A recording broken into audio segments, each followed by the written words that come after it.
Un grito rasgó la oscuridad. Solo quedaba el parpadeo de una vela. Bienvenidos a Eco Misteriosa. Yo soy su anfitriona, R. Lanme. Encanta ver crecer esta comunidad. Cuéntame desde dónde nos escuchas.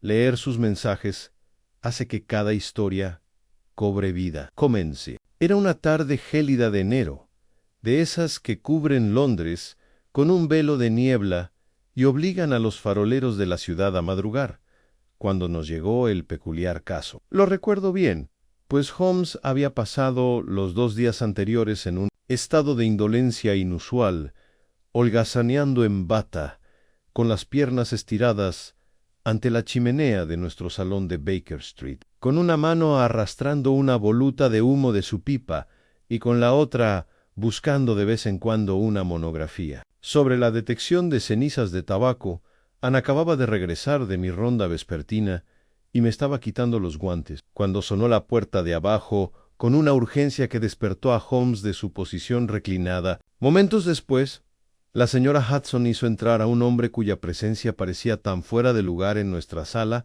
como un cuervo en un nido de palomas. Vestía un traje de etiqueta, impecablemente cortado, pero con signos de desaliño en la corbata, ligeramente torcida, y el sombrero de copa aplastado en la mano enguantada. Sus mejillas, pálidas como si le hubieran arrancado sangre, le daban el aspecto de alguien que ha visto un fantasma o ha cometido un pecado. Me llamo Cedric Oswald. Comenzó con voz ronca y entrecortada, como si hablar le costara energía. Soy el mayordomo de Lady Artemisia Blake de Albemarle Square. Le ruego, señor Holmes, que venga conmigo de inmediato. Ha ocurrido algo terrible. Anne Holmes juntó los dedos y estudió al hombre con serena precisión. No está herido, señor Oswald, pero su guante izquierdo está roto y parece tener cera roja, en el puño de su abrigo. Cera de vela, si no me equivoco. Continúe, por favor. Oswald parpadeó al ver a Holmes, visiblemente desorientado por esta deducción casual. Fue en Albemarle Square, señor. Su señoría se había retirado a su sala de música después de cenar. Anne estaba en el estudio cuando lo oían un grito escalofriante. Provenía de la habitación. Y sin embargo, cuando llegué, hizo una pausa y tragó saliva. Estaba sentada al piano, erguida, intacta. Las velas aún ardían, pero estaba muerta. Holmes se levantó al instante, con el rostro animado. Dice que las velas seguían encendidas. Sí, señor. Tic, and par, sabra. La repisa de la chimenea. No había ninguna ventana abierta y la habitación estaba cálida. —Qué curioso —murmuró Holmes—. ¿Y no había señales de violencia? Ninguna Anne, ni herida, ni sangre, pero su expresión estaba desfigurada, no didola. —De terror, ya veo —dijo Holmes, tomando su abrigo en Dr. Watson. —Agradecería su presencia. Estoy a su servicio —dije mientras tomaba mi bolso.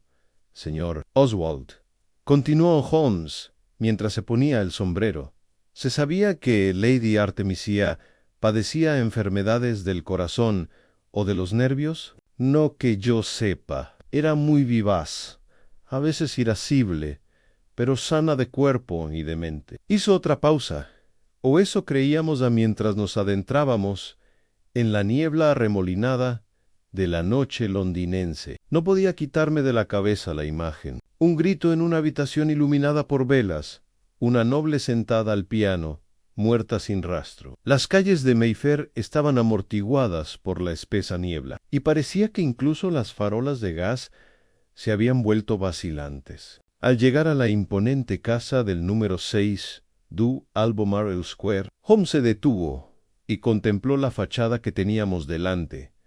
Fíjese en las contraventanas de la sala de música. Watson, Beans, pero sin pestillo desde fuera nos conducirán, a través de un pasillo ricamente decorado, demasiado Hicalmenchi, pensé, con sus marcos de espejos dorados y su excesivo terciopelo, hasta llegar a la sala de música. Allí estaba ella, Lady Artemisia Blake, una mujer de no más de 45 años, impecablemente vestida con un vestido azul oscuro, con los dedos aún apoyados en las teclas de marfil, como si estuviera a punto de tocar. Su espalda estaba erguida y su postura extrañamente serena. Era inquietante, pero su rostro, Dios mío, sus ojos desorbitados, sus labios entreabiertos en un grito congelado, y todo su rostro estaba paralizado por el miedo. Avisé a las autoridades, dijo Oswald, pero el agente de turno recomendó que no se moviera nada hasta una inspección adecuada. Pensé que sería mejor buscar primero al señor Holmes. Holmes examinó la escena con su método habitual, rápido pero minucioso. Se inclinó sobre las velas, ambas consumidas solo a medias. Tocó las teclas de marfil. Una emitió una nota tenue. Luego estudió las manos de la mujer. «Aún no hay rigor mortis», murmuró, «lo que sugiere que lleva muerta menos de una hora». Olfateó el aire, se acercó a la repisa y luego a la esquina cerca de una pequeña otomana. «Watson, ven aquí. Dime qué te parece esto». Me uní a él. Allí, cerca del zócalo, había una pequeña mancha oscura. Me agaché, hollín, quizás, o cera. Aventuré. Negó con la cabeza. Ninguno es grasa. Aceite de lámpara o algo parecido. En ese momento entró el agente, un joven llamado Finch, que parecía jadear. Una reverencia torpe a Holmes. Nadie ha entrado ni salido de la habitación. Señor, excepto el señor Oswald y usted. Holmes se giró. ¿Y el resto de la casa? Solo la sobrina de Lady Artemisia, la señorita Lydia Argrave, y los sirvientes. La señorita Argrave espera arriba. Holmes asintió. Querría hablar con ella directamente. Pero primero, Finch, cierra la puerta. Nadie entre en esta habitación hasta que yo lo diga. Luego, dirigiéndose a mí con más suavidad, añadió, «Watson, ¿ha oído hablar alguna vez de la muerte por sugestión? ¿Sugerencia?» Pregunté sobresaltado. «Solo una teoría», murmuró, «pero se vuelve más plausible cuanto más examino esta escena». Volvió al piano. Se inclinó para examinar la parte inferior del instrumento y golpeó ligeramente la caja de resonancia. Luego se enderezó.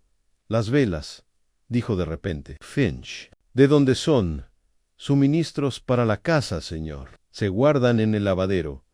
Cera de abejas, normal». Holmes entrecerró los ojos. «Entonces debo ver al resto». Y con esto, el juego, como siempre, comenzó al adentrarnos en la noche. La niebla se espesaba más que antes, envolviendo la ciudad en su manto húmedo y silencioso. Holmes caminaba con precisión pausada, con los ojos entrecerrados en contemplación. Reconocí el ritmo de sus pensamientos, a sus engranajes internos girando silenciosamente. Cada observación de la escena en Albemarle Square alimentaba su motor mental. «No es un caso convencional, Watson», dijo por fin, mientras doblábamos de Piccadilly hacia Baker Street. «No se trata de derramamiento de sangre ni de venganza. No hay huellas dactilares en los pomos de las puertas, ni estiletes clavados en las costillas. Y, sin embargo, Lady Artemisia Blake está muerta, sin duda alguna, y al parecer no por causa natural», respondí. «No vi señales de convulsión ni de colapso». Esa expresión no era solo conmoción, era terror. «Exactamente». Me miró de reojo. «Y no el terror de una amenaza repentina, claro está, sino de algo presenciado, comprendido y temido profundamente». Temido personalmente. Llegamos a Baker Street justo cuando las campanas de Santa María daban la hora. Dentro, Holmes se quitó el abrigo, lo arrojó sobre el sillón y empezó a pasearse. Solo se detuvo para llamar al té, que la señora Hudson trajo sin decir palabra, pues había aprendido. Hacía tiempo que era mejor no molestar a Holmes en estado de reflexión. Había oído hablar de Lady Artemisia de pasada, dijo Holmes, tomando un sorbo. Viuda por partida doble, sin hijos y algo solitaria estos últimos años. Sin embargo, no del todo. Su sobrina vive con ella y mantienen los círculos sociales habituales, aunque sospecho que el suyo era más intelectual. Q indulgente me sorprendió el interior. El terciopelo, el pan dorado, las cortinas llamativas. Esperaba algo más elegante, en efecto, murmuró Holmes. Una actuación, quizá. La sala de música era un escenario, y como todos los escenarios, la ilusión se creó. Para un público específico en C, dirigió a su escritorio, sacó una hoja en blanco y empezó a escribir una breve nota. Para el inspector Lestrade, querrá un informe completo, y yo necesitaré tener acceso a las conclusiones del forense mañana por la mañana. Eso nos dará tiempo antes de que Scotland Yard venga atropellando el jardín. Holmes, ¿de verdad sospecha que fue un crimen?, pregunté. ¿O fue solo el miedo lo que la arrastró? Supongamos que fue miedo. Entonces debemos preguntarnos, ¿qué le asustó? ¿Un ruido? ¿Una figura? ¿Un recuerdo? Consideren esto.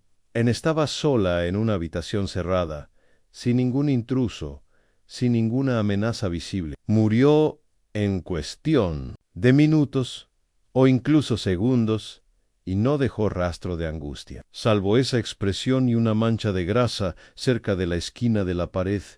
Anne se giró para mirarme. Chris, Watson. En una habitación donde ninguna lámpara se derramó, ni se sirvió comida, ningún mecanismo pudo explicarlo. Eso, sumado a 2 velas medio consumidas, nos indica que algo ocurrió en esa habitación relacionado con el calor. Posiblemente un evento cronometrado, posiblemente algo mecánico, pero un mecanismo para matar de miedo a alguien. Eso es incomprensible. El miedo es un instrumento como cualquier otro, Watson.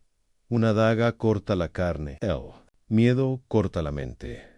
Sentí un escalofrío al oír sus palabras, y avivé el fuego de la chimenea. Holmes se puso a tocar el violín, tocando una melodía suave y discordante que reconocí como el preludio de una profunda reflexión. Lo dicho, tranquilo un rato, organizando mis notas y pensamientos de la noche.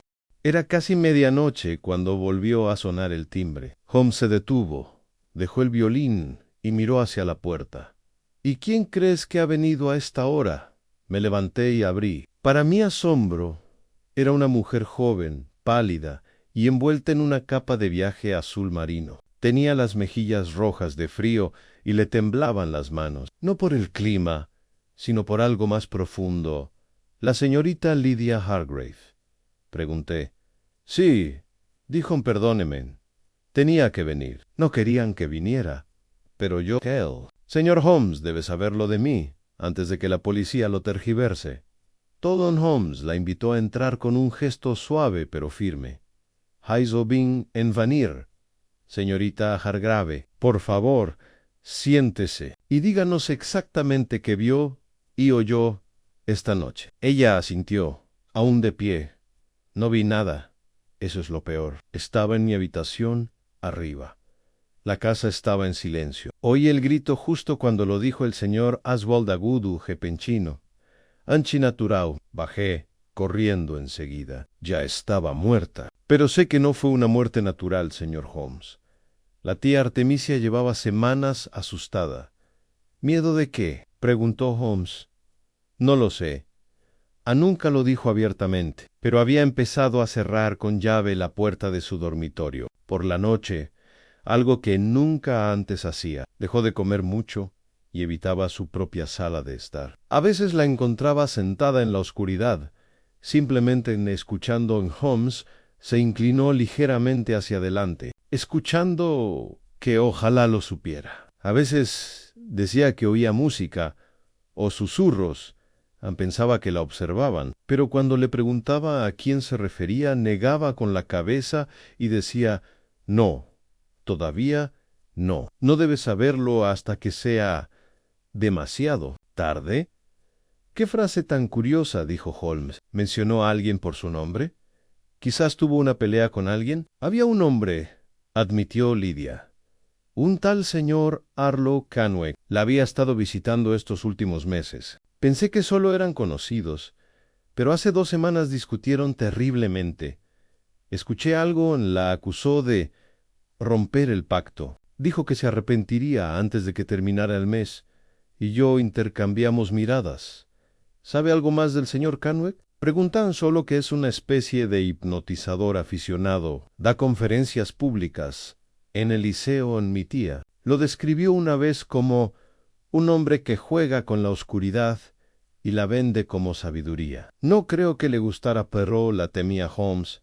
Se levantó y se dirigió a su escritorio una vez más. Gracias, señorita Grave. Me ha dicho exactamente lo que necesitaba. Le ruego que regrese a casa ahora y no diga nada de su visita. Ni siquiera al señor Oswald. ¿Ni siquiera él? Preguntó frunciendo el ceño. ¿Especialmente? No, respondió Holmes con gravedad.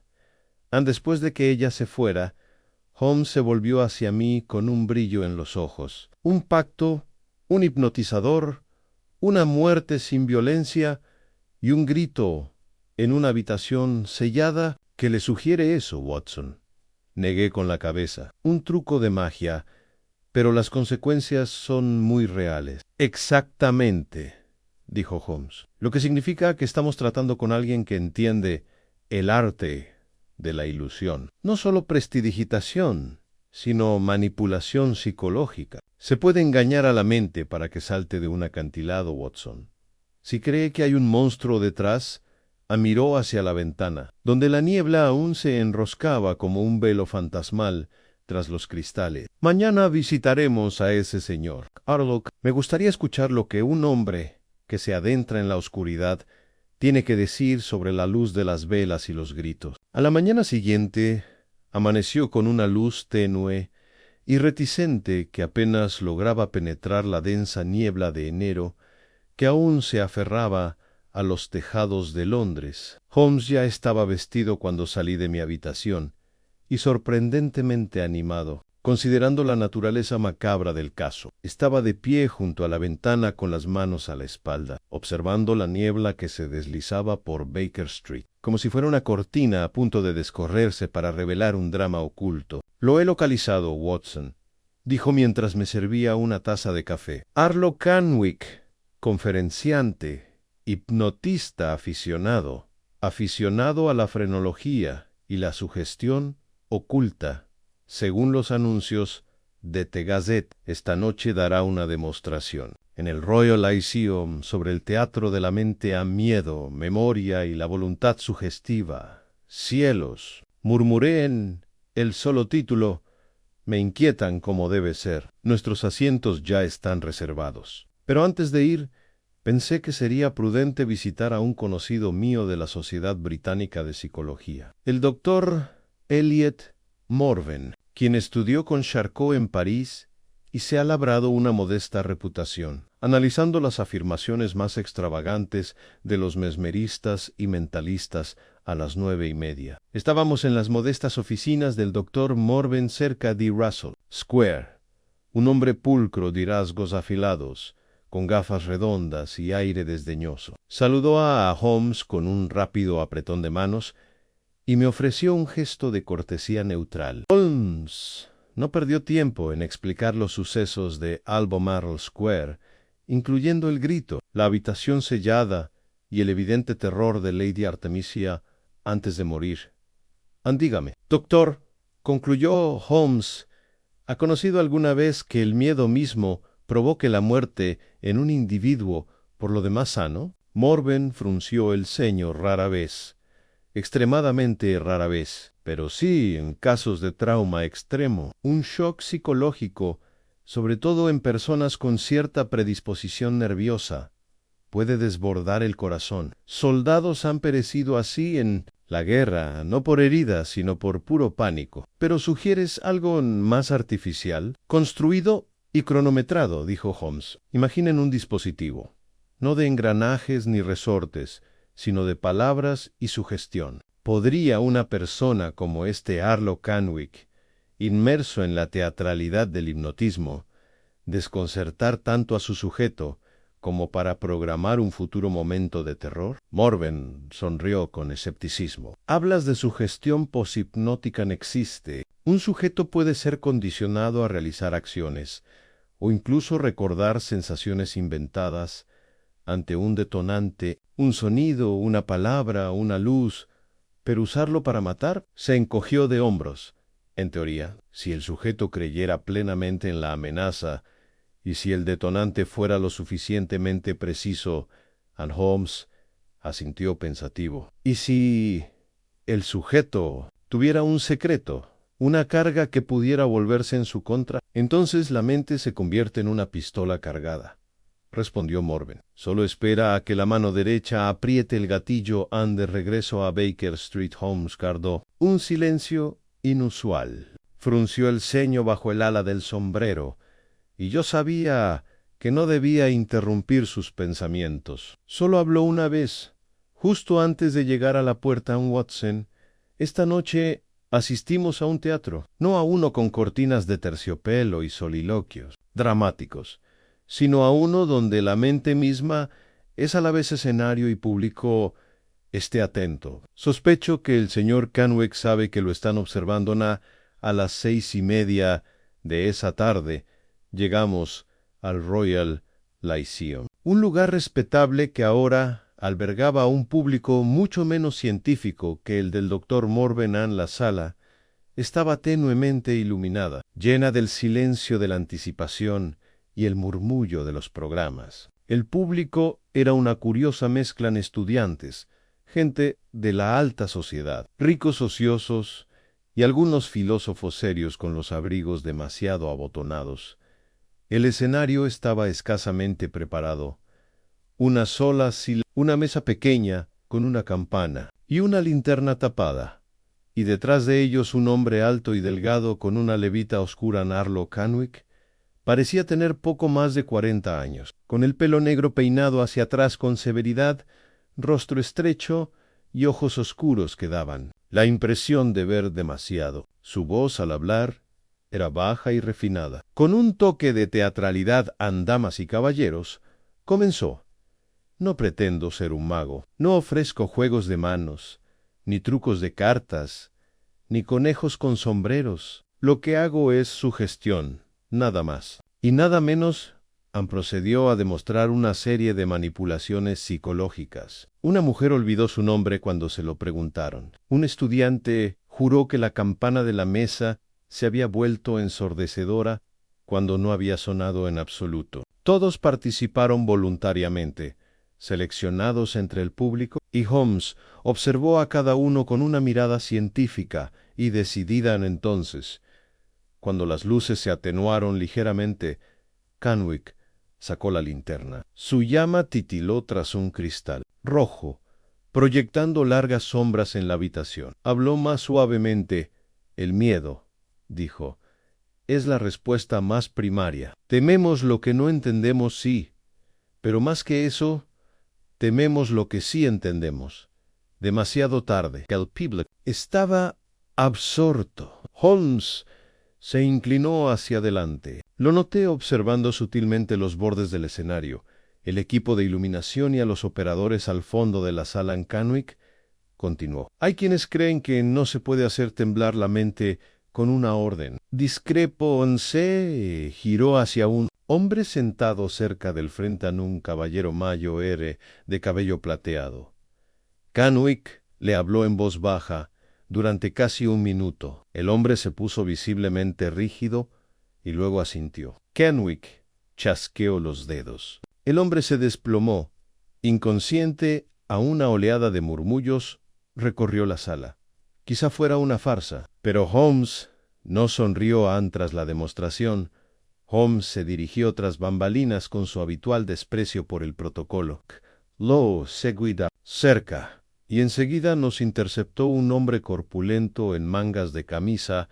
El director de escena de Kenwick. No se permiten visitas, dijo secamente. Holmes mostró una tarjeta.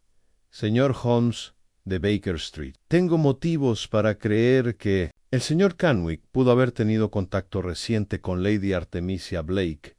Le sugiero que se tome un tiempo. Tras una breve vacilación, el hombre cedió. Nos llevaron a un probador estrecho, tenuemente iluminado y lleno de accesorios. Kenwick se paró frente al espejo, desmaquillándose con un paño. Ya te estaba esperando, dijo sin volverse. Holmes se quedó junto a la puerta. Entonces, ¿ya sabe por qué he venido? ¿Hablar de una dama que murió tocando su última nota? Kenwick sostuvo la mirada de Holmes en el espejo. Una pérdida trágica, sí, pero no fue mi culpa. Tenía muchas sombras. Ella te tenía miedo, dijo Holmes. Claramente Kenwick sonrió. Entonces, me dio más poder del que le había concedido. Mencionó un pacto, continuó Holmes, una promesa rota. Ante esto, la expresión de Kenwick se ensombreció. Si ella lo rompió, era solo ella quien debía cargar con la culpa. Le ofrecí algo, la verdad, quizás en perspicacia. Pero la verdad, señor Holmes, no siempre es liberadora.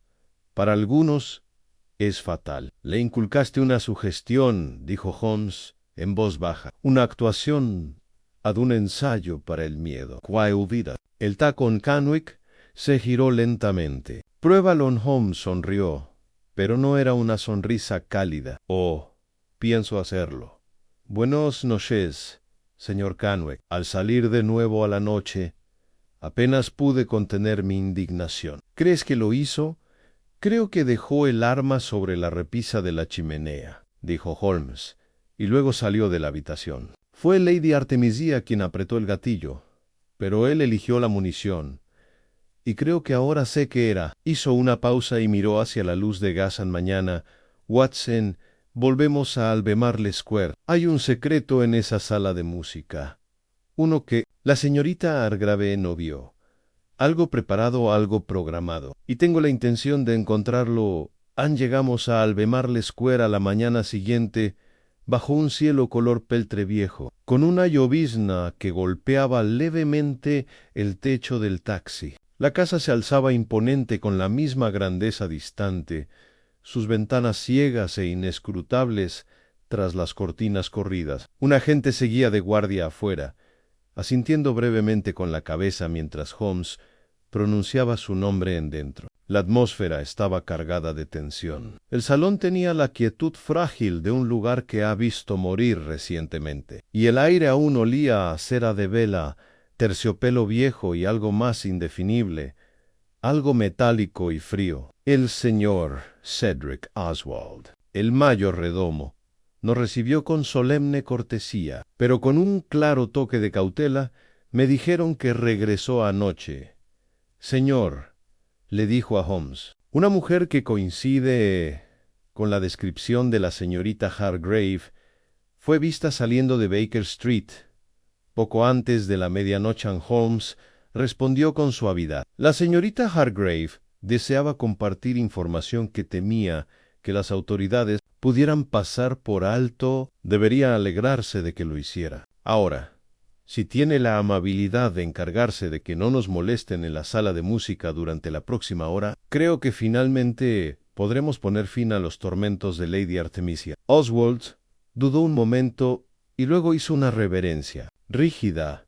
Muy bien, estaré en el estudio. Una vez solos en la sala de música, Holmes se acercó a la chimenea y encendió una vela con las brasas. La usó para encender las dos velas de la repisa. Ambas habían sido reemplazadas por la casa, pero se habían dejado en sus candeleros originales. Siguiendo las órdenes del alguacil, Holmes los observó mientras ardía durante varios instantes. Y luego asintió hacia el piano. La señora Artemisia murió aquí, dijo. No solo debemos preguntarnos cómo murió, sino por qué eligió morir sentada. No fue pánico, fue rendición. ¿Crees que ella se sentó sabiendo lo que estaba a punto de pasar? Sí, o mejor dicho, lo temo. Considere las palabras de la señorita Hargrave en Lady Artemisia. Creía que algo se avecinaba, algo invisible, pero inevitable. Su propia culpa o superstición la predisponía. Y Kenwick, siempre el showman psicológico, ofreció la clave de ese terror. Eché un vistazo a la habitación. Parecía igual desde nuestra última visita, en papel pintado ornamentado. Cortinas pesadas, corridas para protegerse de la luz, una rica alfombra persa bajo los pies y el piano de cola vertical frente a la chimenea. Holmes, dijiste que algo fue un montaje. ¿Qué sospechas exactamente? Mira, Dijon corrió las cortinas con más fuerza, oscureciendo aún más la habitación. Luego se acercó al candelabro y, con un movimiento rápido, apagó las llamas. Un instante después, un tenue resplandor apareció en la superficie del papel pintado, justo encima del piano, ambago, pulsante y rojo. Retrocedí instintivamente. ¡Qué demonios! —Fósfores son —dijo Holmes con calma—. Se mezcla con aceite de lámpara y se aplica una capa fina sobre la superficie, probablemente con una esponja. Es invisible a la luz del día, pero en ciertas condiciones, oscuridad, calor y el resplandor persistente de la luz roja de una linterna de cristal, se hace visible. Se acercó al lugar y acercó la vela a la pared. El resplandor se intensificó y los tenues contornos se transformaron en algo más aterrador. Letras, escritas con una letra tosca e irregular. Rompiste el juramento incluso yo. Conociendo la verdad de su construcción, sentí su peso sobre el pecho como una mano. Había algo en su simplicidad, su presencia oculta en la habitación desde el principio, que la hacía profundamente inquietante. Ella vio esto, dijo Holmes en voz baja. No por primera vez, creo. Kenwick plantó esas palabras hace mucho tiempo, quizás durante una visita, disfrazadas de otra cosa. La condicionó mediante una serie de detonantes: la luz roja, la música, el calor, todo culminando en un teatro privado de terror. Pero, ¿cómo sabía que ella estaría en esta habitación en el momento exacto en que apareciera? Porque él le dio instrucciones. No directamente, quizá, sino mediante sugestión hipnótica. Una actuación final, enmarcada en términos vagos pero persuasivos. Ella obedecía sin entender por qué. ¿Y el grito? Pregunté. ¿Qué lo causó? Holmes señaló un respiradero ubicado en lo alto de una esquina, cerca del techo, casi oculto detrás de un friso decorativo. El grito no era suyo, o no del Tadú. Sospecho que se trataba de algún tipo de dispositivo de grabación, bastante sencillo, con un cilindro de cera o un fuelle de presión oculto en la pared. Se activaba con el calor de la vela o quizás una placa de presión bajo el taburete del piano. El sonido salía del respiradero, la rodeaba y confirmaba la ilusión que le habían enseñado a temerme. Quedé mirando el respiradero, imaginando cómo me habría sentido al estar sentado solo, con la habitación oscureciéndose, las extrañas palabras rojas apareciendo, y luego ese grito, inhumano, inubicable, surgiendo de la nada. ¿Ella creía que estaba maldita?, murmuré a Holmes. Y la fe, Watson, es más letal que cualquier puñal. En ese momento oímos pasos detrás de nosotros. La señorita Hargrave entró en la habitación en silencio, con los ojos aún ojerosos por el cansancio. Miró la pared, donde las palabras aún brillaban débilmente, y se quedó sin aliento. ¿Vio eso?, susurró Holmes. Inclinó la cabeza, y sospecho que ya lo había visto antes. La repetición fortalece la sugestión. Cada vez que se preparaba la habitación, las velas rojas, la música, el calor, su mente recorría el mismo camino espantoso, hasta que finalmente no pudo regresar. Lidia dio un paso al frente, con la voz apenas audible. Ya lo recuerdo. Una noche de la semana pasada, vi a la tía Artemisia sentada aquí, en la oscuridad, con las velas encendidas, a las rojas. Pareció extraño, pero me dijo que la ayudaba a concentrarse en el silencio. Esa era su frase. Holmes seguiro, y la había visitado el señor Kenwick recientemente. Sí, dos veces. Una hace 3 semanas y otra el miércoles pasado.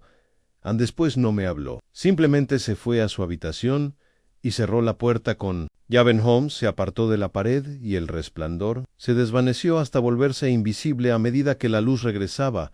Señorita Hargrave, dijo, la muerte de su tía no fue violenta, pero tampoco natural. Fue manipulada, llevada como una actriz a su última escena. El señor Kenwick será arrestado antes del atardecer. ¿Pero será suficiente?, preguntó con amargura Anne Kenwick. No la tocó. Lo negara todo, dirá que era inestable. Es de Luton que imaginé las palabras, los gritos, todo.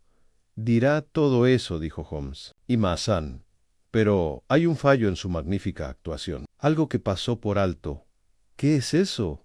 Holmes sonrió levemente. No contaba con que bajara el telón.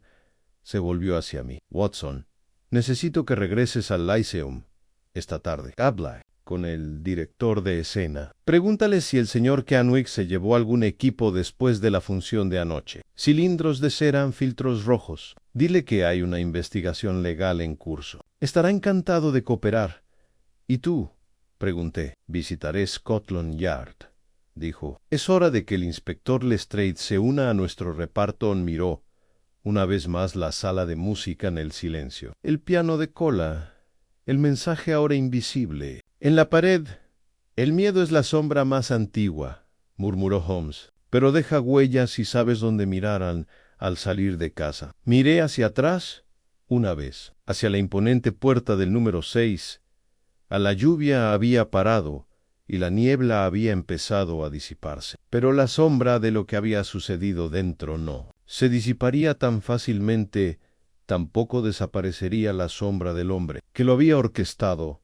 A la luz de la tarde que se filtraba a través de la bruma londinense, apenas calentaba el aire. Mientras me dirigía al Royal Lyceum, Holmes ya había partido hacia Scotland Yard con prisa y determinación. La niebla se había disipado, pero se cernía obstinadamente en las esquinas de los edificios y callejones, como un secreto aún no revelado. Holmes me había dado instrucciones claras en interrogar al director de escenario sobre el equipo de Kenwick, obtener información sobre lo que se utilizó durante la actuación de la noche anterior e identificar cualquier elemento que también pudiera haber llegado a la sala de música de Lady Artemisia.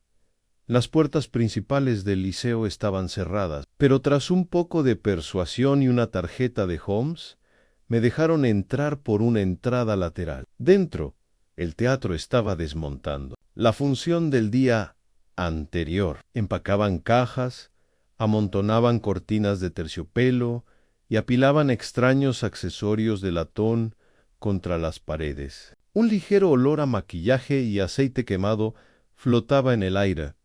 Encontré al director de escena, un hombre corpulento, con la nariz torcida y las mangas arremangadas hasta los codos, supervisando la operación con el aire de un general que observa la retirada de sus tropas. Kenwick, dijo cuando le pregunté, se fue justo después del concierto. También se llevó casi todo su equipo. Pedí una parte en un carrito a principios de semana y desapareció a toda prisa anoche. Parecía nervioso, dijo a dónde iba.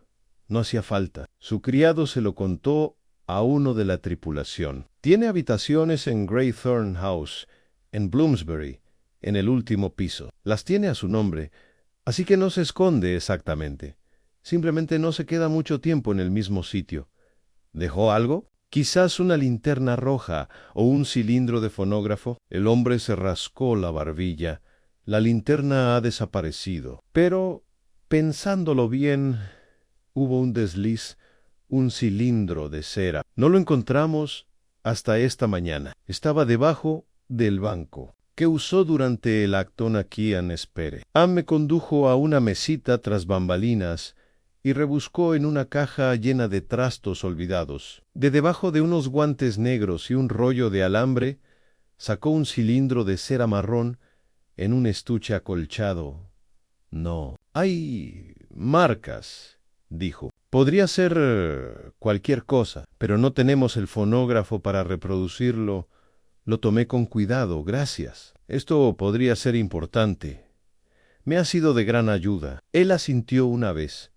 Luego volvió a supervisar a su tripulación con el entendimiento tácito de que yo ya no era su preocupación al salir de nuevo al aire libre.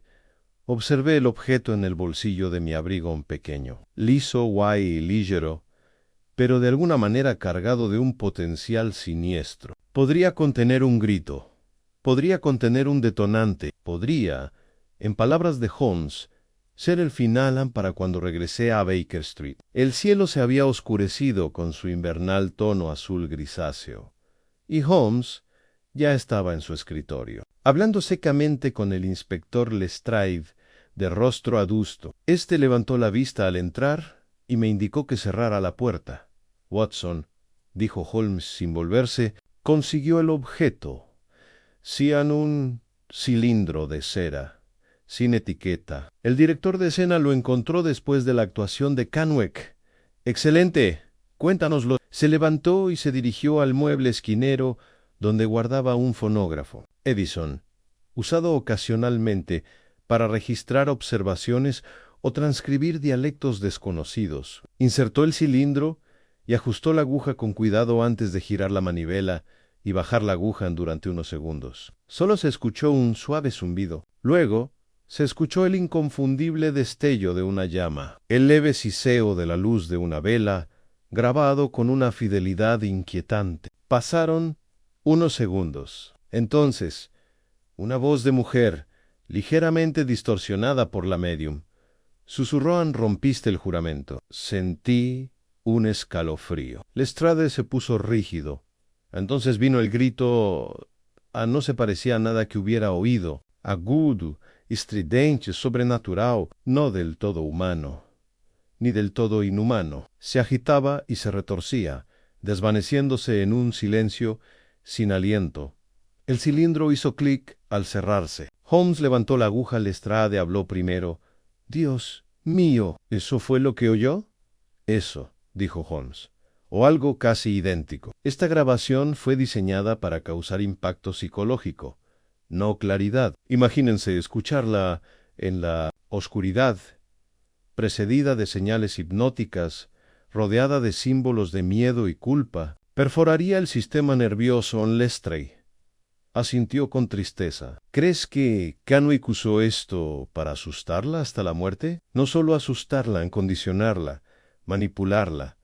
La visitó al menos 2 veces bajo la apariencia de amistad. Durante ese tiempo, le inculcó una sugerencia, un escenario que ella no recordaría conscientemente, pero que florecería en cuanto el entorno estuviera preparado. La luz roja, la música. La soledad a las palabras. Golpeó el cilindro. Esta era la clave final. La mente proporciona el resto. Lestrade se frotó la barbilla. Es un truco ingenioso, pero ¿es asesinato? ¿Es calculado, Anne? ¿Es deliberado? Como mínimo, homicidio por coacción.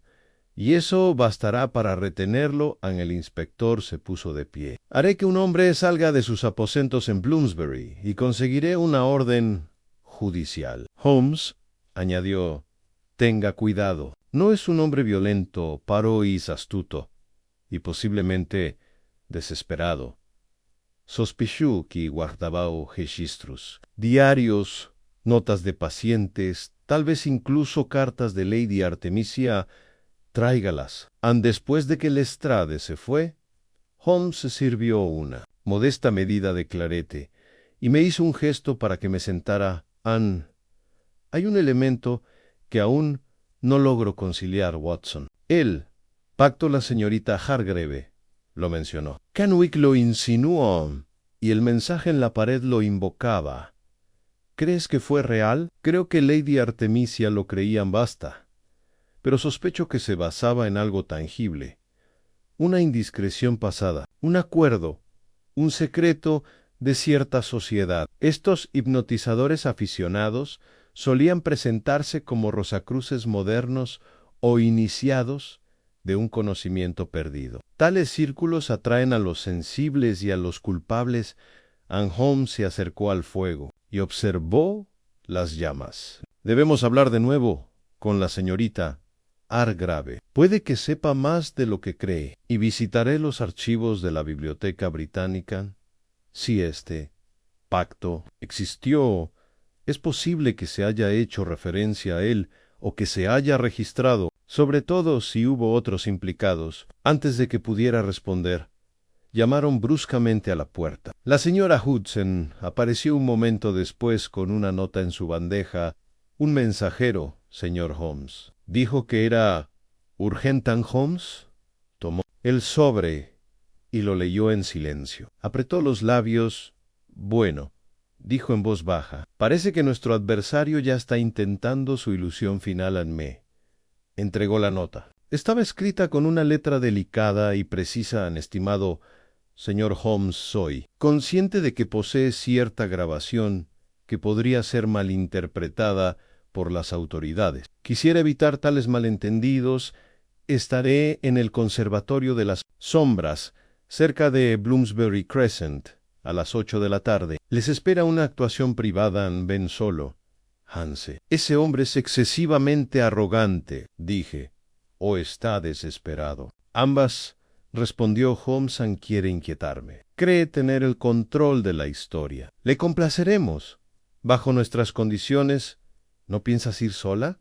Claro que no, dijo Holmes. Pero debe creer que sí. Usted, Watson, nos seguirá 5 minutos después y se posicionará cerca del patio trasero. Los hombres de la estrada estarán preparados, pero usted será mi refugio si la situación se complica.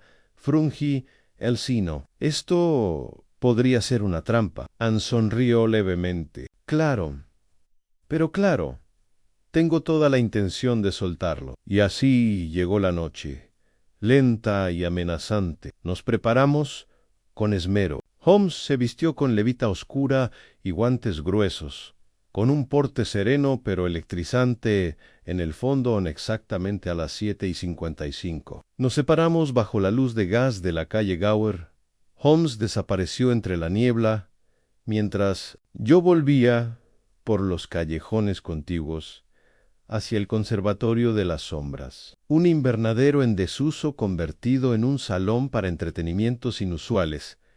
Lo que nos aguardaba dentro, aún no lo sabíamos, pero presentía que la función se acercaba a su clímax, y Holmes, siempre maestro de la escena y la mente, se proponía representar el acto final con precisión. El Conservatorio de las Sombras se alzaba al final de una tranquila media luna, con su fachada de hierro y cristal brillando tenuemente bajo las farolas de gas, como el tórax de una bestia olvidada. Antaño una sala de exposiciones de horticultura, hacía tiempo que se había dedicado a actividades menos sanas, a conferencias esotéricas, sesiones espiritistas privadas, exhibiciones de venenos raros e ilusiones orientales. Esa noche era él. Título de Kenwick.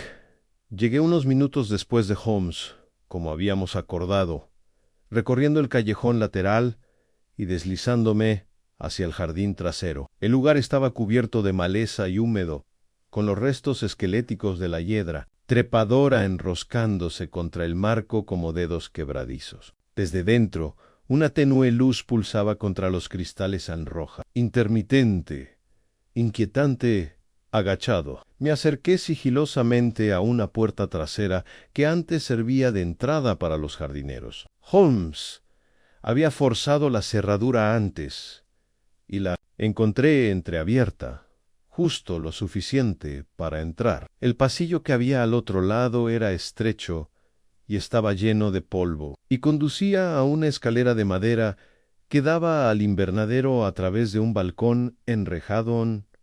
Lo que vi a continuación me dejó paralizado. Holmes se encontraba solo en el centro del salón de cristal. A su alrededor, altos candelabros titilaban con llamas rojizas. El aire relucía con el calor. El espacio estaba completamente vacío, salvo por un piano de cola, inquietantemente similar al de la sala de música de Lady Artemise, a menos y una solitaria silla de terciopelo frente a él. Desde las sombras del otro extremo surgió Kenwick. Vestía de negro ceremonial, con el abrigo ajustado, sus movimientos precisos y pausados. Llevaba el pelo peinado hacia atrás y un ligero brillo brillaba. Kinsof no era sudor, sino algo más teatral, como si fuera un artista subiendo al escenario para su última reverencia. «¿Viniste solo?», dijo. Su voz, ligeramente amplificada por la acústica de la cúpula de cristal, resonó con una claridad sobrenatural. No, Holmes inclinó la cabeza. Su mensaje me intrigó. Pensé que sería de buena educación asistir. Confío en que hayas traído el cilindro. Hice bien, dijo Kenwick, acercándose, porque lo que empezamos esta noche, señor Holmes, no es un interrogatorio ni una investigación, sino una demostración. Ann hizo un gesto hacia la silla. Por favor, Ann, siéntese. Holmes no se movió. Prefiero estar de pie, dijo con serenidad. Siempre he encontrado la vista más clara, así. Ann Kenwick sonrió levemente. Como quieras, pero creo que pronto notarás que la vista ha cambiado bastante. Acercó al piano y, sin más ceremonias, pulsó una sola tecla. Una nota grave y resonante resonó por la sala, profunda y vibrante, luego otra, luego una tercera. Lo que Holmes ya debía deducir en la música no sonaba al azar. Seguía un patrón en una secuencia, una señal. ¿Sabe qué era lo que más temía?, preguntó Kenwick, sin dejar de presionar las teclas con suavidad. No, a la muerte. Temía el recuerdo. La culpa es una prisión frágil, señor Holmes, pero si abre la puerta correcta se convierte en una bóveda. Te temía, dijo Holmes, y tú cultivabas ese miedo como un jardinero con lianas venenosas. Ann Kenwick rió suavemente. Solo le di las herramientas para destruirse. Eso no es asesinato. Keys, liberation. Construiste una cámara de espejos alrededor de su mente, replicó Holmes. Cada paso que daba la conducía de vuelta a lo que más temía. Han le di entendimiento, la diste tormento. En ese momento, Kenwick tocó una fibra sensible. Las luces se atenuaron. Una linterna a su espalda brilló en rojo, y de unas rejillas de ventilación ocultas surgió un suave siseo, seguido de la inconfundible voz que había oído en el cilindro de cera. Rompiste el juramento. Las palabras resonaron, suaves y aterradoras. La luz latía al ritmo de las sílabas. Kenwick alzó las manos como un director de orquesta. Holmes permaneció completamente quieto. Ann Kenwick bajó la voz. Verá, puedo hacer que cualquiera lo sienta. La presión en el silencio. La repentina certeza de que han recordado algo terrible, de que siempre estuvieron destinados a morir así. ¿Le gustaría sentirlo, señor Holmes? Me confundes con alguien susceptible, respondió Holmes con frialdad. Confundes con alguien inmune. Entonces llegó el grito, más fuerte que antes, desgarrador. Llenó la cámara. Rebotó en los cristales de arriba, desgarrando los sentidos como un cuchillón, y aún así Holmes no se inmutó. Esperó hasta que el grito se desvaneció y luego dio un paso hacia adelante. Dime, Kenwick, dijo en voz baja, ¿te funcionó alguna vez tu actuación, tu gran artificio? Por primera vez, la compostura de Kenwick se quebró. Su mano se crispó. Su boca se tensó. He visto la verdad, dijo, y una vez que la ves, no puedes apartar la mirada. Supongo que Lady Artemisia dijo lo mismo, respondió Holmes. Justo antes de que su mente la traicionara, Ann sacó algo del bolsillo de su abrigo. Era el cilindro de cera. Pero a tu actuación le falta la esencia, continuó Holmes. Su pulso has copiado la sala. Has recreado la atmósfera. Pero el mensaje, la voz, el grito, no fueron suficientes, porque siempre estaban incompletos sin la convicción del sujeto. Hizo girar el cilindro en su mano, la creencia de que esto era real, que el juramento significaba algo, que la maldición era vinculante. El rostro de Kenwick se puso pálido. «Tú no creaste su miedo», dijo Holmes en voz baja. «Tú lo cosechaste y luego aplastó el cilindro bajo su talón». El sonido de la cera astillada resonó más fuerte que el grito. Kenwick se quedó mirando, sin palabras. Holmes dio un paso adelante de nuevo. Ha creado una ilusión, señor Kenwick. Pero se acaba esta noche en un momento después. Las puertas se abrieron de golpe. Lestrade y dos agentes entraron por delante, con las pistolas desenfundadas. Arlo Canwick, ladró Lestrade. Estás arrestado por manipulación ilegal y coerción psicológica que resultó en la muerte de Lady Artemisia. Blagden Canwick intentó hablar, pero no emitió ningún sonido. Le temblaban las manos. Su postura se desplomó como una marioneta con los hilos cortados.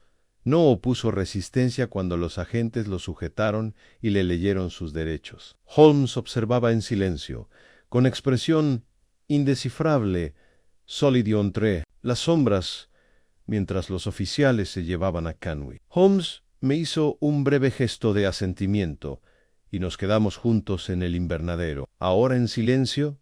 La ilusión era completa, dije, hasta que dejó de serlo. En Holmes miró la linterna roja, cuya llama ahora se estaba apagando en incluso la pesadilla más convincente. Murmuró: «Puede terminar con una sola luz». Nos quedamos allí un largo rato antes de partir. El eco del grito de Canwick aún resonaba débilmente en la cúpula de arriba en afuera. La niebla había regresado, pero parecía más tenue, como si algo envenenado finalmente hubiera desaparecido. Holmes se abrochó el abrigo. «Una visita más, Watson». «Dio». «La señorita Hargrave merece saber la verdad». Y con esto caminamos juntos hacia la niebla, dejando atrás el teatro de sombras y el fantasma que contenía Anne. La señorita Lydia Hargrave nos recibió en la biblioteca de Albemarle Square esa noche. La sala estaba silenciosa, tenuemente iluminada por una única lámpara de pie y llena del aroma a lavanda y papel viejo. Se había cambiado su vestido negro de luto por un sencillo vestido gris, pero su rostro aún conservaba la palidez demacrada de alguien que acaba de liberarse de la certeza. Anne Holmes permaneció de pie, con una postura formal, pero no fría. Me senté en el sillón frente a ella, mientras ella se acomodaba suavemente en el borde de una silla de respaldo recto, con las manos firmemente entrelazadas en el regazo. «¿Lo has visto?», dijo en voz baja, no como una pregunta, sino como una afirmación nacida de un miedo intuitivo. Anne Holmes inclinó la cabeza. «El señor Canwick está ahora bajo custodia de Scotland Yard. No debe volver a temerle en ella», exhaló temblorosamente. Una mezcla de alivio y agotamiento se apoderó de su expresión. «Así que era él», dijo. «Todo en los susurros, la luz, el miedo». La tía Artemisia no lo imaginó. «No», respondió Holmes, «no lo hizo». Pero la guiaron a creer que sí. Esa era la esencia del método de Canwick. Él plantó las condiciones y luego dejó que su mente divagara hacia su propia destrucción. Anne Lydia cerró los ojos un momento. Era fuerte, señor Holmes. Orgullosa incluso cuando tenía miedo, se mantenía firme. Nunca pensé que ella... ¿Alguien pudiera...? Se interrumpió, negando con la cabeza. «No sé, Dismorono», dijo Holmes con suavidad. «Fue desmantelada, cuidadosamente, metódicamente y con el tiempo. Canwick no solo fue cruel, sino preciso. Usó su mente como un mapa, y el camino que trazó la condujo a ese momento final». Hubo silencio por un rato. Me moví, incómodo con la crudeza del momento. «Mencionaste antes», dije, «un pacto, un secreto al que tu tía hizo referencia una vez». Holmes cree que este detalle podría ser el origen de su vulnerabilidad, la palanca que Canwick aprovechó. ¿Sabes algo más al respecto? Lydia frunció el ceño. «Solo lo mencionó una vez, hace unos meses. Hablábamos de su juventud, d'esas viajes. De joven, pasó un tiempo en Italia, cerca de Florencia, y dijo que había formado parte de un círculo». Holmes se inclinó hacia adelante. «¿Un círculo?». Lo llamó un retiro filosófico. Habló de conferencias, debates metafísicos. Había rituales, aunque desconozco su seriedad. Una noche dijo, medio en broma: «Juramos no hablar de ello jamás». Ese juramento fue lo único a lo que fuimos verdaderamente fieles. ¿Alguna vez nombró a los otros miembros? Solo una mujer llamada Celestine Fawkes. Se cartearon hasta hace unos años. creo. Pero luego se detuvieron. Mi tía dijo que Celestine se había vuelto paranoica. Se mudó a la costa, a una casa cerca de Dover, y se negó a ver a nadie. A los ojos de Holmes se iluminaron levemente. Eso podría ser útil. Esta Celestine podría comprender la naturaleza de este supuesto pacto. Podría ser, dijo Lydia. Pero si Canwick la encuentra primero en Holmes, asintió Enoch. Haré que el inspector Lestrade envíe un telegrama a la policía local de Dover. Si la señorita Fawkes sigue viva, hablaremos con ella. Lydia se levantó, visiblemente agotada. ¿Y ahora qué pasa? Canwick será juzgado, dijo Holmes. Habrá debates legales, médicos y filosóficos. Pero las pruebas que hemos reunido, el cilindro, las marcas en la pared, sus notas, serán suficientes para demostrar la intención. Why, una vez finalizado el juicio, su carrera y su influencia llegarán a su fin. Ella lo miró fijamente. ¿Y qué hay de los demás? Si hubiera más como él, siempre hay otros, dijo Holmes en voz baja, pero pocos con su precisión. Sacred, un artista de la mente. Pero al final, era un charlatán disfrazado de sombras. Ella le dedicó una leve sonrisa cansada. Gracias, señor Holmes. Y usted, doctor Watson, ha traído más que justicia. Ha devuelto la verdad. Holmes inclinó levemente la cabeza. La verdad, señorita Hargrave, siempre está ahí. Solo hace falta que alguien la mire. Salimos de Albemarle Square bajo un cielo plateado, con la luna velada tras las altas nubes. La niebla se había disipado por primera vez en días. Había una tranquilidad en la calle que me pareció extrañamente reconfortante. Una ausencia de amenaza mientras caminábamos. Holmes se sumió en un silencio contemplativo, con las manos enguantadas a la espalda y la mirada perdida en sus pensamientos. Lo dejé así un rato, hasta que llegamos a la curva de Grosvenor Street.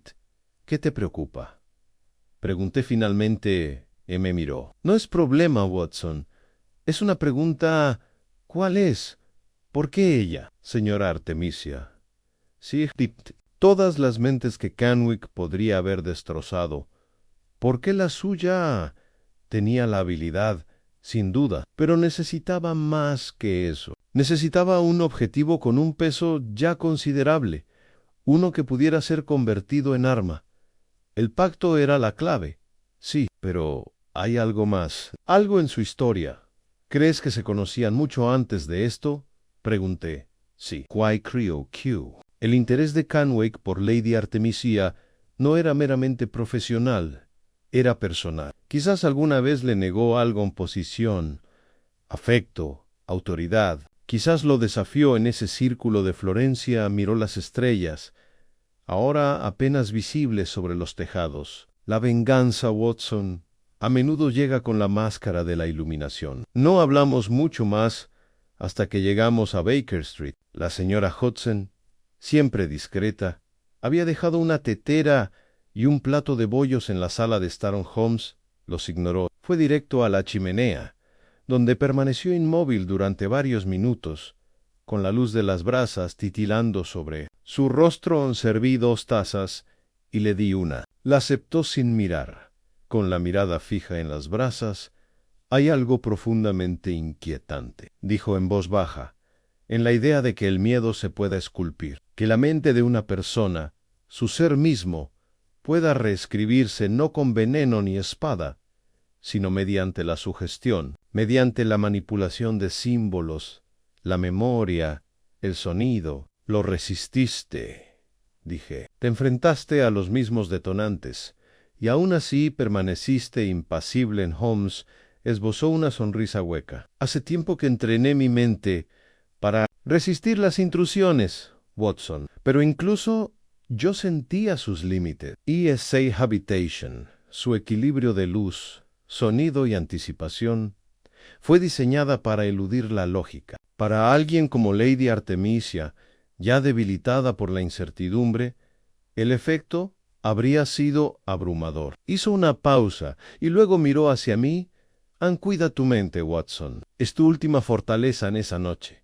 Mucho después de que Holmes se hubiera retirado a su habitación, me senté junto al fuego y repasé las notas que había recopilado. La secuencia estaba clara ahora en las visitas de Kenwick, las grabaciones, las reformas en la sala de música, la metódica manipulación del miedo, pero aún sabiendo la verdad, no pude quitarme el eco de aquella voz del cilindro. Rompiste el juramento. No estaba destinado a mí, y sin embargo, se había infiltrado en mis pensamientos, y en ese momento comprendí la inquietud de Holmes. No era sólo el crimen lo que lo perturbaba, sino el método para Holmes.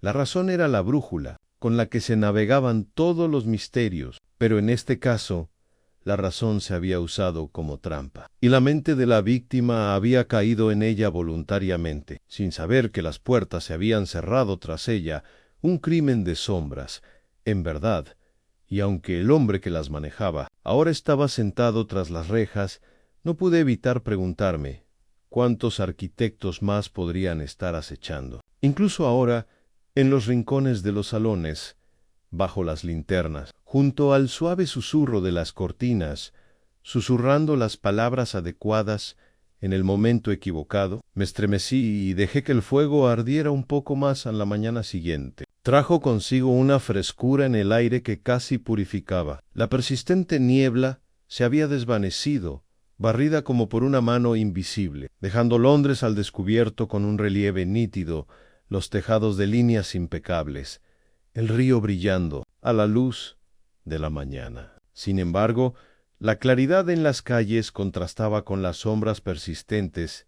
En la mente de Holmes se despertó temprano. Algo inusual en él, sentado a la mesa del desayuno en mangas de camisa, no con su periódico habitual, sino con una hoja doblada de correspondencia vieja y amarillenta que debió desenterrar durante la noche. Su café permanecía intacto. Su expresión reflejaba una intensa concentración sin levantar la vista, dijo Watson. La he encontrado, parpadeé, todavía frotándome los ojos para quitarme el sueño. ¿A quién encontraste? Celestine Fox. O mejor dicho, su conexión con Kenwick. Me senté frente a él, acercando mi taza. Continúanme. Entregó la carta. Estaba fechada 12 años antes, escrita con una letra elegante. El membrete lucía la insignia de una villa de la Toscana a mi querida Artemisia. Escribo con la esperanza de que tu silencio no se base en el miedo. ¿Me ha vuelto a escribir?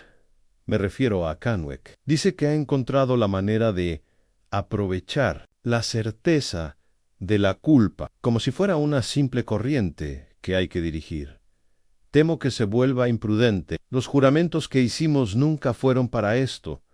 ¿Recuerdas la noche en Florencia? El incendio, la visión, la ruptura de esa ilusión. Fuimos tontos al creer que el conocimiento nos absolvía. Solo nos ata más fuerte.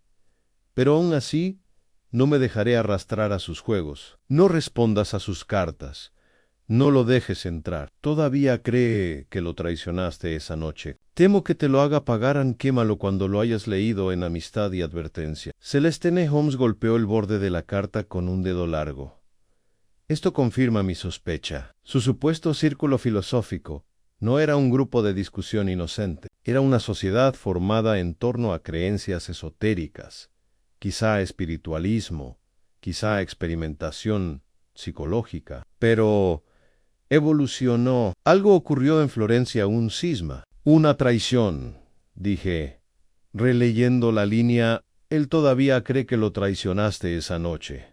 Exactamente, dijo Holmes. Hiciera lo que hiciera Artemisia, ya fuera para desenmascararlo, contradecirlo o destruir algún proyecto suyo, Kenwick nunca lo perdonó. Esa traición se prolongó durante una década, madurando hasta convertirse en venganza. El pacto, la maldición, la muerte simulada, todo fue un castigo elaborado, no contra un enemigo, claro está, sino contra un discípulo que se atrevió a desafiar al maestro. Una especie de devoción distorsionada. Digia, en efecto, no era solo una víctima, era una antigua aliada que se volvió apóstata. Él construyó toda su actuación como un eco de su pasado compartido. una recreación distorsionada. Andejé la carta lentamente. ¿Qué piensas hacer con esto? Ya le envié una copia al Estrade. El tribunal querrá contexto sobre las motivaciones de Hecht y podría ayudar a defenderse de la inevitable afirmación de que la muerte de Lady Artemisia no fue más que una autolesión provocada por la histeria. Holmes se levantó y se acercó a la chimenea, donde volvió a contemplar las brasas que se apagaban. También me pregunto cuántos más había Frunci Elsino. Otras como Artemisia. No, hay otros como Kenwick. Se volvió hacia mí. Verá, Watson, cuando un hombre se cree autor de su propia verdad, cuando cree que puede moldear la moralidad a su antojo, ningún crimen le parece injusto. Deja de ver el asesinato como asesinato, lo ve como arte, o justicia, o filosofía. Esa carta sugiere que Celestine temía que él fuera el siguiente en ir a buscarla, y podría haberlo hecho si Artemisia no hubiera muerto primero. Holmes hizo una pausa. Deberíamos visitar a la señorita Fawkes. Puede que sea nuestro último vínculo con ese círculo florentino, y la única persona que sabe lo que realmente ocurrió aquella noche de hace 12 años. A media-tarde estábamos a bordo de un tren que se dirigía al sureste, rumbo a Dover. El paisaje se extendía en franjas verdes y doradas por las ventanillas del vagón. Pero Holmes permanecía inmóvil y en silencio, con la mirada perdida en la distancia. Sabía que no debía interrumpir al llegar a Dover. Un corto trayecto en carruaje nos llevó a una cabaña enclavada en los acantilados. Una casa modesta con jardines silvestres y vistas al mar gris al fondo. La mujer que nos abrió la puerta rondaba los 60 años, con un llamativo cabello blanco recogido en un moño y unos penetrantes ojos gris marque. Sin duda, habían visto más de lo que recordaban. «Te estaba esperando», le dijo a Holmes. «Tienes cara de alguien que acaba de desatar un nudo». «Creo que he desatado el último lazo», respondió Holmes, «pero me gustaría que me lo confirmara». Anella asintió y nos condujo a una sala de estar llena de libros y objetos extraños, figuras de Egipto, un globo de cristal, un astrolabio oxidado. Era el tipo de habitación donde el pasado no dormía tranquilo. «Sé por qué están aquí», dijo una vez que nos sentamos. «Se trata de Artemisia y de Kenwick». «¿Alguna vez fuiste cercano a ella?», preguntó Holmes. «Mucho, hasta Florencia». Suspiró. «Todos lo éramos. Éramos 7 entonces: Artemisia, Kenwick, yo y 4 más. Nos creíamos exploradores de la mente interior. Nos entreteníamos con ritos hipnóticos, incubación de sueños, incluso alucinaciones colectivas. Todo estaba envuelto en rituales, en juramentos en latín, vigilias a la luz de las velas. E al principio era Luego Kenwick empezó a impulsar al grupo. Y más allá de que quería la permanencia, dijo, creía que los recuerdos podían codificarse en símbolos, anclados no en la mente, sino en el espacio. Intentó fijar la culpa como un monumento. Afirmaba que podía desencadenarla, controlarla. Se obsesionó con la idea de que el miedo era el único recuerdo verdadero. Why, Lady Artemisia. Ella lo desafió. Durante uno de nuestros últimos experimentos, desenmascaró un engaño, una insinuación que él había ocultado en nuestro trance grupal. Lo acusó de manipulación, de hacerse el dios. Hubo un enfrentamiento. Nos disolvimos al día siguiente. Él se fue a Inglaterra. Nunca volvimos a hablar. Hasta las cartas, dijo Holmes. Ella asintió. Escribió 2 veces. Quemé la segunda, sin leerla, pero temía que volviera a contactar a Artemisia. Le advertí. Nunca respondió. Holmes estudió su rostro, la culpó del colapso del grupo. Ella lo humilló, dijo Celestine. Y creo que, a su manera retorcida, él creía que ella había violado algo sagrado, que había roto el pacto. Ella miró hacia la ventana, donde el viento agitaba la hiedra sobre el cristal. «Me alegra que lo hayan detenido», dijo en voz baja. «Pero Dibire, entenderlo solo, fue el primero de nosotros en caer presa de nuestras propias ilusiones. Jugamos con fuerzas que no comprendíamos. Algunos nunca regresamos del todo. Holmes se puso de pie. Gracias, señorita Fox. Me ha ayudado más de lo que creí. Al despedirnos, me hizo un último comentario, uno que permaneció en mi memoria mucho después de habernos ido. Tenga cuidado con las verdades que desentierra, señor Holmes. Algunas esperan ser enterradas de nuevo. Llegamos a Londres justo después del atardecer. Las farolas de gas se encendían y el ritmo de la ciudad había vuelto a su bullicio habitual. Sin embargo, percibí algo diferente en Holmes mientras cabalgábamos por las calles al anochecer, un cambio sutil. No era cansancio, sino una especie de melancolía asentada de regreso en Baker Street. Mientras encendía su pipa y se sentaba de nuevo en su silla habitual, le pregunté amablemente, ¿todavía te preocupa? Me miró durante un largo rato antes de responder. Sí, Watson, porque este caso no se trataba de probar la culpabilidad de un hombre. Se trataba de medir la profundidad de la desesperación de otro y descubrir que había sido forjada. No innata exhaló lentamente, y el humo se elevó en espiral hacia la tenue luz, e incluso ahora, añadió en voz baja, me pregunto cuántos otros se sientan solos, mirando la pared, esperando el momento en que su pasado finalmente los llamen, y con eso se quedó en silencio otra vez. Mientras la ciudad afuera continuaba su pulso tranquilo e interminable, los días siguientes vieron la conclusión oficial de lo que la prensa había denominado el asesinato del hipnotista. Los periódicos, como siempre, prosperaron gracias a la simplificación escabrosa. Una dama de sociedad muere en un horror hipnótico, pregonaba un titular. Otro elogiaba a Holmes con una elegancia inusual. El maestro de la razón rompe el hechizo de la muerte. Se acercaba el juicio, con Kenwick enviado a Newgate, mientras evaluaciones psicológicas intentaban analizar las profundidades de sus métodos y su mente. Sin embargo, Holmes permaneció curiosamente retraído. Aunque el caso estaba prácticamente resuelto, parecía inquieto, preocupado, como si aún quedara algún hilo suelto, invisible para todos, menos para él. Lo encontré, en su silla de siempre, en una tarde gris, tamborileando con sus largos dedos contra el reposabrazos, mientras su té, sin tocar, se enfriaba en la mesa junto a él. Acababa de regresar de una reunión con el inspector Lestrade, quien confirmó que Kenwick finalmente había hablado con su abogado, pero por lo demás permaneció en silencio. Sabes que no ha confesado. Dijen Holmes no levantó la vista. No hace falta.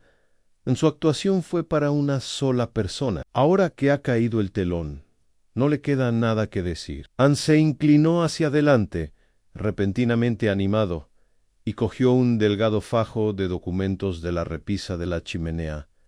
Pero he estado pensando, Watson, sobre el Círculo de Florence. Sabemos que había 7 miembros. Hemos contabilizado a 3: Artemisia, Celestine y Kenwick. Pero los otros 4, arqueé una ceja. Seguro que el asunto está zanjado. Si tuvieran algo que temer, ¿no se habrían presentado ya?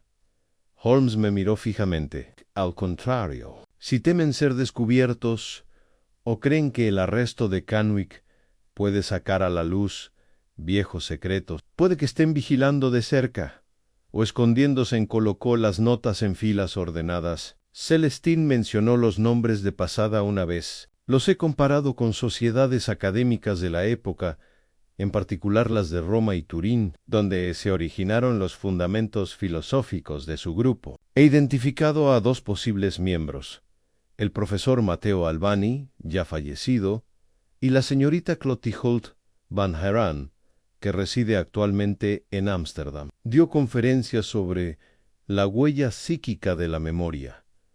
La primavera pasada. ¿Quieres decir rastrearlos a todos?, preguntó Holmes. Asintió. No para enjuiciarlo, sino para obtener conocimiento. Porque si Kenwick fue el único que transformó la teoría en acción, entonces es una anomalía singular. Pero sí fue un síntoma de algo mayor. de un movimiento, un sistema de creencias llevado a extremos lógicos. Entonces otros podrían intentarlo de nuevo algún día, quizás de forma más sutil. Se levantó de golpe, vamos, Watson. El aire de esta habitación se está volviendo viciado. Andémosle un paseo. Bajamos por Baker Street y giramos hacia el oeste, deambulando en silencio durante un rato. La mirada de Holmes pasó de las tiendas a los letreros de las calles, luego a la gente, observando rostros, evaluando posturas, como si cada peatón que pasaba pudiera llevar alguna señal oculta finalmente. Nos encontramos en Kensington, pasando por la Real Sociedad de Ciencias Mentales, un sombrío edificio de piedra con ventanas enrejadas y una placa que decía simplemente: «La mente es un mapa. Solo los sabios pueden RS o RRE, RE, RE». Un Holmes hizo una pausa en una vez. «Les presenté un trabajo», dijo en voz baja, «sobre la irreproducibilidad de la memoria falsa en condiciones deductivas Low-Ri-Kazaren. Dijeron que carecía de imaginación. No puedo pensar en un cumplido mejor», respondí. Él sonrió levemente. Luego se giró y continuó caminando en para. Cuando regresamos a Baker Street, ya había anochecido, y la niebla había comenzado a retirarse, tensa y vacilante, como si no estuviera segura de su bienvenida. Holmes volvió a sentarse junto al fuego, pero la tensión persistía. Tomó su violín y empezó a tocar, no una melodía familiar, sino una improvisación lenta y disonante que reconocí como su método para resolver nudos conceptuales a medida que la melodía se hacía más profunda. Me levanté y me acerqué al escritorio, donde los documentos de Florence aún estaban dispersos. Revisé la lista de nombres, deteniéndome en uno que no había visto antes: L. M. Rusk. Las iniciales resaltaban nítidas y solitarias al final de una página medio quemada. No había dirección, ni profesión, ni fecha. Solo un nombre. Holmes, dije. ¿Conoce a ese tal Rusk? Él dejó de jugar. Rusk, repitió en lo he visto, no en los registros de la sociedad, sino en otro lugar. Dame un momento. Se levantó, cruzó la habitación hasta su índice de casos criminales, una imponente pila de archivos y notas, ordenados no alfabéticamente, sino por una lógica arcana que solo Holmes entendía. Revolvió un cajón marcado como «Influencias sin resolver». «Aquí tienes», dijo, sacando una carpeta. Dentro había un recorte descolorido de un periódico vienés de 1892, misterioso colapso del Dr. Emil Kretsch, el célebre psiquiatra. Perdió el habla y se retiró de la sociedad tras una convulsión inexplicable durante una manifestación privada, han garabateado con la letra de Holmes. En la parte inferior había una línea: «Presente en la sala Elan Eman Rusk». Siempre me pareció peculiar el relato, dijo Holmes. Kretsch estaba en la cima de su carrera. Era un experto en estados de fuga inducidos. Luego, tras una demostración privada en una habitación sellada, simplemente se retiró del mundo, sin signos de enfermedad, sin lesión en la cabeza, pero con una parálisis social total. Y Rusk estaba allí. ¿Crees que Rusk le hizo algo?, pregunté. Creo que Rusk pudo haber aprendido de Canwick, o le enseñó en mí. Miró con gravedad. Si este círculo tenía apóstoles, Watson, entonces Canwick no era el único. Simplemente fue el que emergió, y Rusk podría ser la silueta más oscura tras la cortina. Un escalofrío me recorrió la nuca. ¿Qué podemos hacer? Empiecen a observar, a escuchar. Nombres como Rusk no desaparecen, perduran en notas a pie de página, aparecen en correspondencia oscura, enseñan bajo seudónimos, viajan bajo títulos falsos. Puede que no sepamos nada de ellos mañana, pero algún día buscarán una audiencia. Volvió al violín y tocó de nuevo, con notas lentas y penetrantes. Afuera, la niebla se espesó de nuevo, y las lámparas se encendieron como ojos ámbar. Observando desde la oscuridad, habíamos resuelto el caso. El nombre de Lady Artemisia había quedado limpio. El engaño de Kenwick había sido descubierto. Y sin embargo, como Holmes había advertido, la función no había terminado. Solo el escenario había cambiado. Anne y yo, siempre fiel cronista de sus triunfos y sus pruebas, supe entonces que esta historia no terminaría con aplausos. Terminaría con vigilancia, con el entendimiento de que la mente, una vez abierta a la oscuridad, debe ser siempre custodiada. Ni Sherlock Holmes, aunque victorioso, había vislumbrado en este caso no solo un crimen singular, sino el esbozo de uno futuro. Anne, en algún lugar de la ciudad, un susurro se alzaría nuevamente, y cuando eso sucediera, Holmes estaría listo. La conclusión del caso Kenwick no le brindó a Holmes la satisfacción que a menudo seguía a la resolución de un caso complejo. Aunque había descubierto un crimen sutil e insidioso, y aunque la justicia había puesto la mira en el perpetrador, no había triunfo en su porte. En cambio, persistía una inusual solemnidad, un reconocimiento, quizás, de que ciertas victorias no recuperan el terreno donde se obtuvieron. El juicio de Kenwick comenzó en el Old Bailey, una mañana húmeda y ventosa de principios de febrero. El proceso fue inusual desde el principio. La acusación, homicidio involuntario por manipulación psicológica, fue una novedad en los tribunales, y los juristas debatieron su legitimidad con fascinación y horror. Holmes había sido citado a declarar no solo como investigador, sino como testigo del método, de la arquitectura del miedo.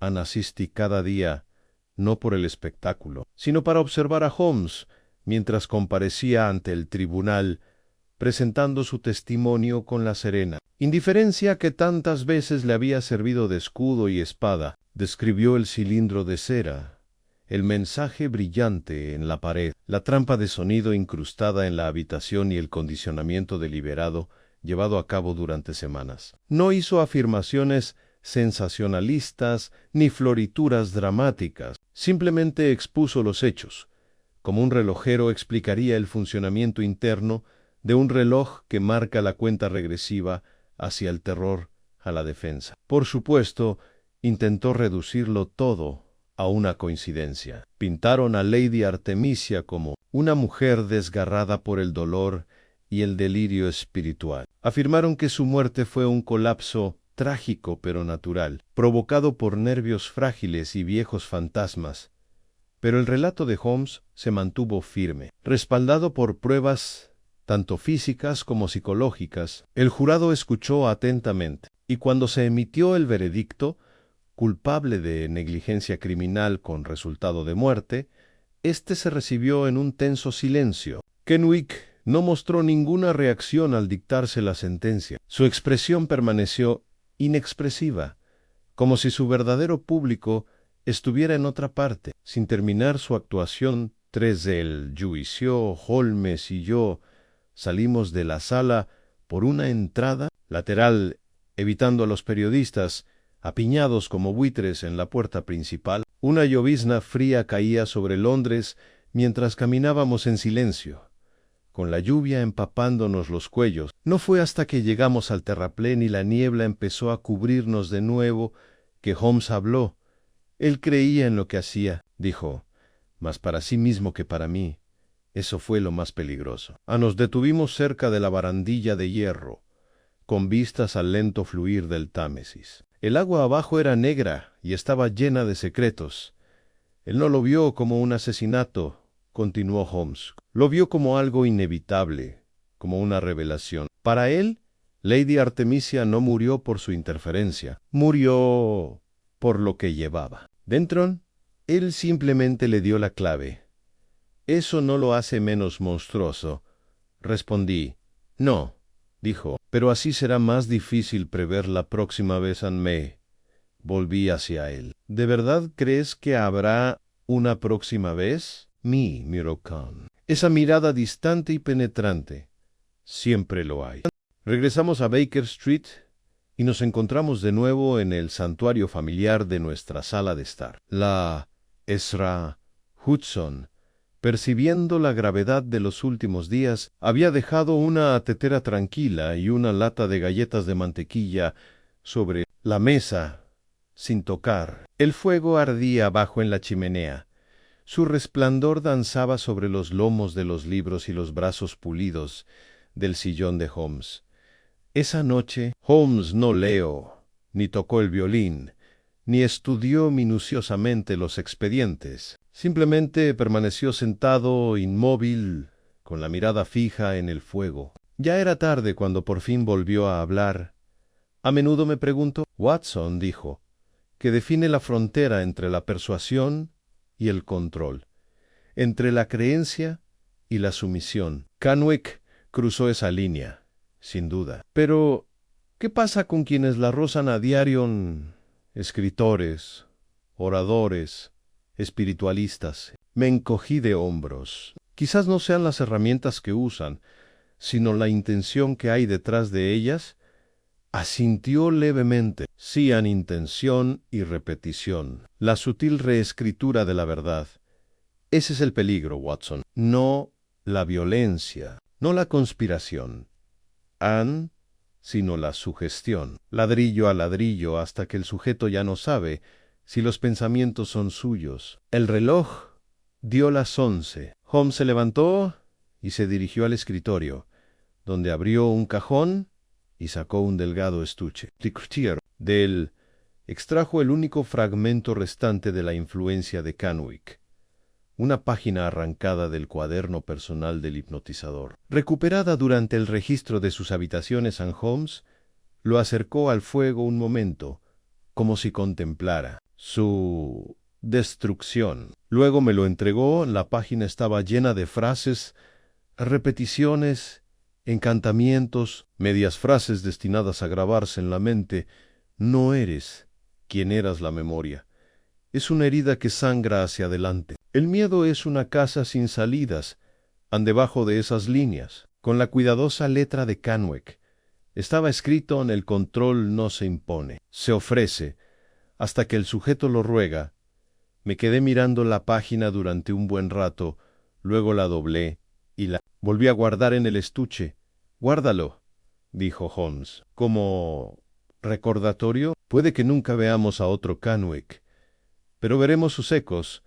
Una semana después, recibimos una carta de Lydia Hargrave. Había dejado Londres y se había instalado temporalmente en una pequeña finca en Somerset, lejos de las vistas y los sonidos que habían enmarcado los últimos días de su tía. Sus palabras estaban llenas de gracia y tristeza, y su gratitud hacia Holmes era sincera, aunque noté que no mencionó su regreso a Albemarle Square. Holmes leyó la carta en silencio. Luego la colocó en el escritorio y cerró el cajón. Se recuperará, dijo pero no del todo. Algo así nunca te abandona del todo. ¿Y tú? Pregunté. ¿Te recuperarás? Esbozó una leve sonrisa. No tengo ilusiones que destrozar, Watson, solo sombras que perseguir. Y así, el caso del grito a la luz de las velas pasó a nuestros registros, no como uno de los triunfos más deslumbrantes de Holmes, sino como uno de los más profundos. No terminó con una revelación en un salón, ni con una confesión dramática. En la noche terminó con el silencio, y con la certeza de que las fuerzas más peligrosas del mundo no son las que gritan, sino las que susurran. Mientras preparaba mis notas finales, Holmes reanudó sus viejas rutinas. Llegaron nuevos casos. Los telegramas fluían. Scotland Yard envió sus habituales solicitudes torpes, pero en el fondo percibí un cambio. Un amayo, concentración. Una agudización de su ya formidable determinación había contemplado la maquinaria del miedo y había descubierto que era una creación, no una imaginación, y él sabía, igual que yo, que, aunque esta función hubiera terminado, el escenario se reconstruiría. En algún lugar, alguien más diría una frase diseñada para descifrar la mente, y cuando ese día llegara, Holmes estaría escuchando, porque esa es la maldición de quienes caminan por las sombras, en busca de la verdad, comienzan a escuchar incluso el grito más silencioso.